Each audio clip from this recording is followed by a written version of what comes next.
আমরা বিকাশ এবং বিকাশ স্কুলের কলিগ, আমাদের বন্ধুরা সুকান্ত সবাই মিলে জয়দেব যাওয়ার জন্য ঠিক করি। তো তাই বেরিয়ে পড়েছিলাম আমরা জয়দেবের উদ্দেশ্যে বাইকে করে।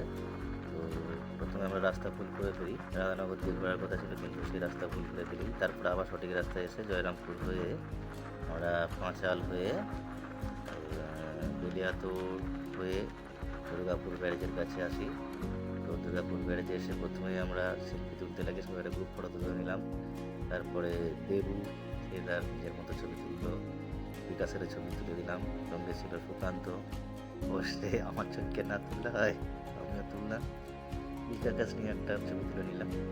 তারপরে আবার দুর্গাপুরের উদ্দেশ্যে চলতে রইলাম।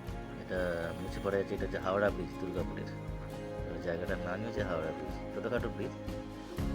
তারপরে আমরা আবার বাইকে করে মুচিপাড়া পর্যন্ত যাব। মুচিপাড়া থেকে মুচিপাড়া এখানে ফ্লাইওভারটা আছে, ফ্লাইওভারে দিয়ে নিচে গিয়ে ওই শিবপুর মোড় থেকে আমরা আবার জয়দেবের রাস্তাটা ধরবো। তো সবাই সেই রাস্তা ধরে যাচ্ছে এখন। একসঙ্গে যাওয়ার মজাটাই আলাদা। আমার এই প্রথম অভিজ্ঞতা, আগে কোনোদিন বাইকে করে একসঙ্গে ঘুরতে যাইনি। বাইকে অনেক দূরে গেছি, তো বাইকে এইবারই প্রথম। সবার সঙ্গে মিশে এত ভালো লাগলো যে যা বলে প্রকাশ করার নয়। খুবই অনুপ্রাণিত। পরবর্তীকালে আবার চেষ্টা করব, মানে চেষ্টা করবো নয়, অবশ্যই যাবো একসঙ্গে সবাই মিলে বাইকে ঘোরাবো।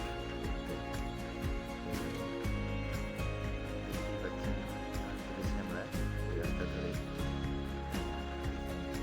আমরা আড়াতে কৃষি মন্দির আছে, আমরা সেখানে যাবো।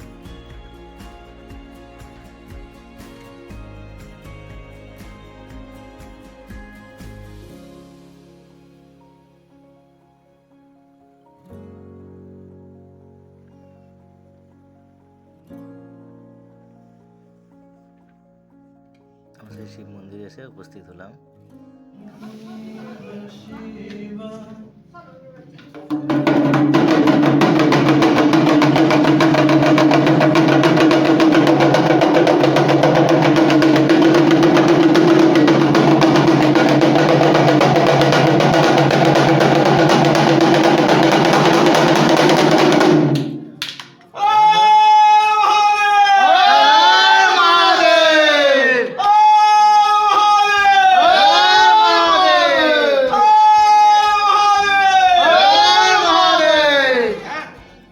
স্মৃতি মনে রাখার জন্য আমরা কিছু ছবি তুললাম এখানে, আমার ছবি তুললাম, তুলে দিল আমাকে। তো এই হচ্ছে দুটি ষাঁড় রাখা আছে মন্দিরে ঢোকার প্রবেশ পথে। এইখানে একটি যেটা কাছে এমন নমঃ শিবায় লেখা হচ্ছে সেদিনে একটি ছবি তুললাম। দেব সুকান্ত সন্দীপ, এখানে আবার কিছু ছবি আছে, আমার ছবি বেশি অ্যাড করা হয়েছে এখানে।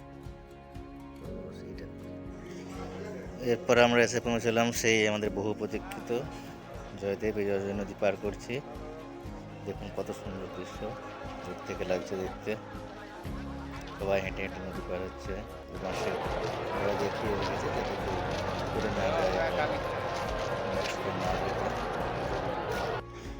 ঢোকার মুখেই পেয়ে গেছিলাম আমরা নাগা সাধুদের। এই যে নাগা সাধুরা। তারপরে এক ভক্ত কৃষ্ণ সেজে ঘুরছিল ওখানে,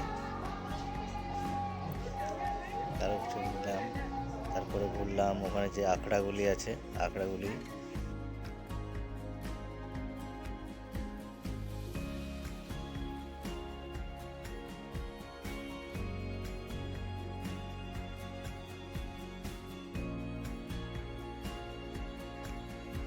এরপরে আমরা বেরিয়ে পড়েছি আমাদের বহু প্রতীক্ষিত স্নানের উদ্দেশ্যে।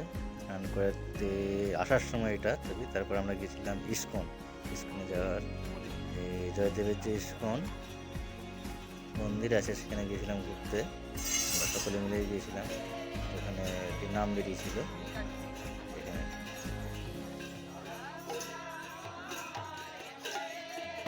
এটা ইস্কন মন্দিরের মুখে। এটি হচ্ছে আমাদের যেটি তৈরি হবে ইস্কন, তার এটা মডেল, খুব সুন্দর তৈরি হবে হলে। এটা বাগান